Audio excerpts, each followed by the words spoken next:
우리 간첩법제의 문제점, 이런 핵심 방안에 대해서 비교법적으로 한번 알아보도록 하겠습니다. 우리나라와 그 정치적으로, 경제적으로, 그리고 역사적으로 가장 밀접한 관계를 맺고 있는, 그리고 앞으로도 계속 맺고 나가야 되는 나라가 미국하고 중국인데, 이 두 나라의 간첩법제와 우리 법제를 간략하게 비교해서 말씀드리겠습니다. 우리나라 법제에 대해서는 앞에서 우리 유동열 원장님께서 상세히 설명을 하셨기 때문에 긴 설명을 생략하고요. 먼저 미국입니다.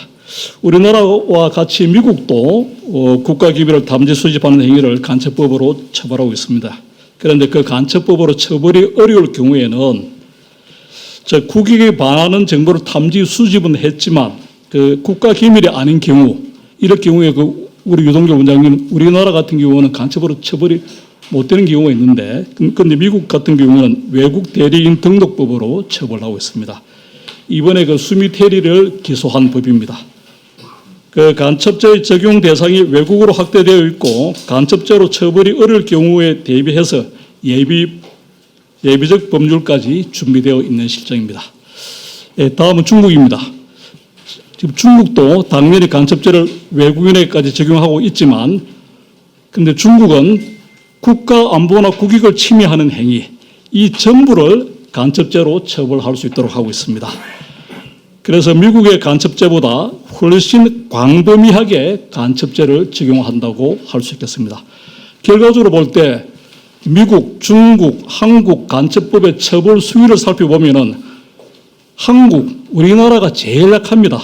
그 다음이 미국이고, 그리고 중국의 처벌 수위가 제일 강합니다.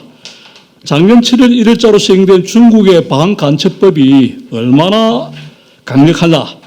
이거는 그 국정원에서 지난 6월 달에 중국 여행객을 대상으로 조심하라는 보도자료까지 배포할 정도입니다. 그리고 중국을 상대로 하는 우리나라 정보요원들, 이 정보요원들 중에는 뭐 국정원도 있고, 그리고 정보사도 있고, 여러 우리 국내 보안 정보를 담당하는 정보요원들, 제가 아는 정보요원들을 만나보면은 중국에 가기를 상당히 꺼려 합니다. 이 프로페셔널도 중국에서 정보 활동하기를 상당히 꺼려 하고 있다. 그리고 중국은 우리나라에서 그 1970년대나 그 시행했을 법한 국가안보 교육의 날을 2016년, 14년 거경에 그런 날을 제정했습니다. 그래서 4월 16일인데 그날이 되면은 전 중국이 간첩에 대해 가지고 교육을 하고 무슨 영화를 틀고 그래 하고 있는 실정입니다.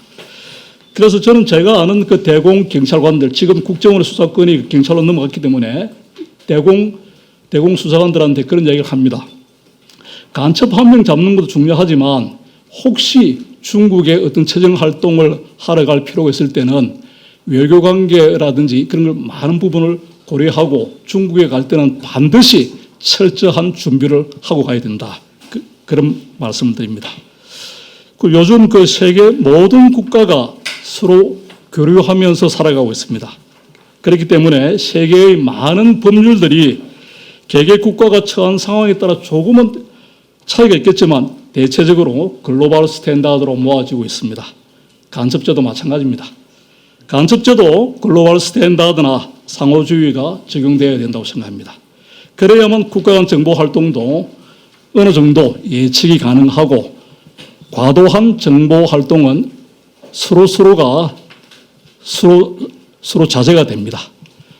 국가 간 간첩죄 처벌 규정이 비대칭일 경우에 어떤 나라는 처벌 규정이 강하고 어떤 나라는 처벌 규정이 약하다면은 처벌 규정이 약한 국가는 외국 간첩들이 활기를 칠 것이고 당연히 정보가 침해될 가능성도 처벌이 강한 나라보다 훨씬 더 높을 수가 있습니다.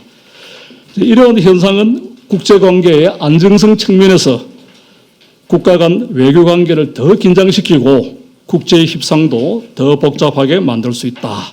그리고 국가의 자존심은 무너지고 굴종적인 외교관계를 형성할 수도 있다고 생각합니다. 그런데 그뿐만이 아닙니다. 간첩죄에 대한 처벌이 약한 국가의 경우에는 내국인들에게도 간첩죄에 대한 도덕적 회의감을 심어줌으로써 간첩 활동에 대한 죄의식을 약화시키고 더 나아가서 간첩 활동을 조장할 수도 있습니다. 오늘 이 모임이 있게 된 어떤 직접적인 계기가 정보사 기밀 유출 사건인데 저는 정보사 기밀 유출 사건을 이렇게 보고 있습니다.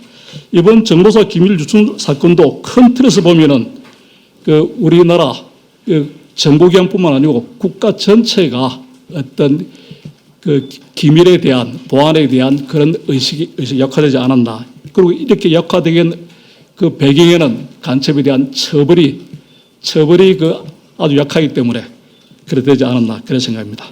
결과적으로 간첩죄의 처벌이 약한 국가는 이 동맹국으로부터도 또 신뢰를 받지 못하게 됩니다. 한 예를 들자면은 지금 미국이 중국의 한국 내 간첩 활동에 많은 우려를 표시하고 있다 이렇게 단정적으로 말씀 못 드렸는데 그런 개연성이 아주 큽니다.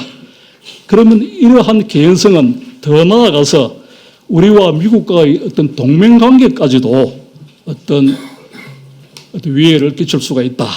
그렇게 생각합니다. 다음은 한국 간첩법제의 혁신 방향입니다. 저는 원론적으로 우리 유동열 원장님과 방향을 같이 합니다. 다만 원장님의 혁신 방향에 보태어서 한 가지만 더 말씀드리자면은 이번 기회에 한국판 외국 대리인 등록법도 한번 제정해 보자는 겁니다.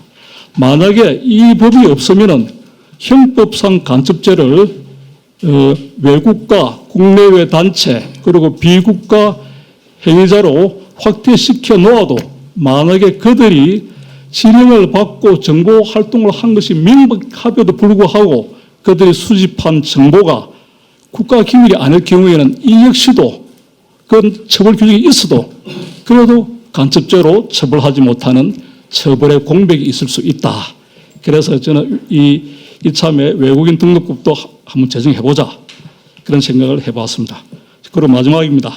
중국은 반간첩법 제정과 관련해서 우리 시작하기 전에 신원 대사님께서도 말씀이 있었지만 외국으로부터 좀 지나치다 너무 광범위하지 않느냐 이런 지적을 받았습니다. 이런 지적을 받게 되니까 중국의 대변인이 그때 이런 말을 했습니다. 모든 국가는 자국의 안보를 지키기 위해서는 어떤 국내법이라도 통과시킬 권리가 있다. 이렇게 강변했습니다. 영원한 우방일 것 같은 미국도 한국 정보기관의 협조자를 외국 대리인 등록법으로 기소했습니다.